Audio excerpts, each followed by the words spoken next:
I'm part of a team studying what happens to human consciousness after we die. We discovered something horrifying. Where am I? Agnes gasped, her throat trembling with the strain of vocalizing. I'm tired. You're with friends, Roger said. Safe. Roger turned to us, grinning with a thumbs up. We'd successfully brought back our first subject, and not only was she alive, she was communicating. Lucid.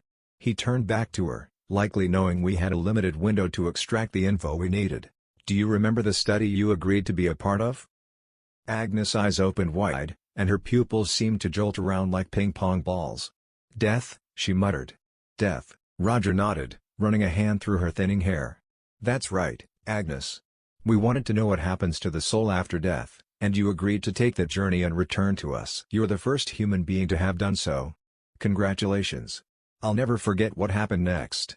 She gazed up at him, those rolling eyes and that absent voice, and she gripped the front of his shirt with a shuddering, frail hand. He leaned closer to her, no doubt thinking she wanted to speak into his ear. We belong, she said, her chest beginning to heave. To them. Roger looked at us, his expression confused. He shook his head. Agnes, I'm sorry. To whom are you referring? Her legs jerked sideways, her spine arching as she began to thrash on the slab.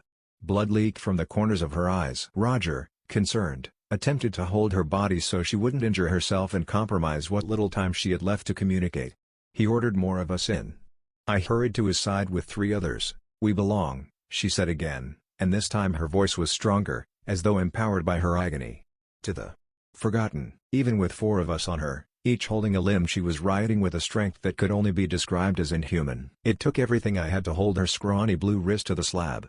Beside us, the machine monitoring her vitals began to beat violently, indicating levels grossly out of range. What comes next, she hissed, and smoke began to drift up from her mouth, is worse than any hell. Before we could ask further, before we could subdue her and help her pass peacefully, she went still on the slab. Her limbs fell limp.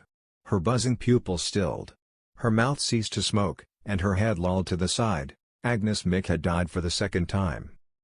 We had her corpse carted to the morgue for an autopsy and discovered that her brain showed signs of hemorrhaging. Her heart had partially ruptured in her chest, and most bizarrely of all, her vocal cords had been seared. As if something had lit them aflame.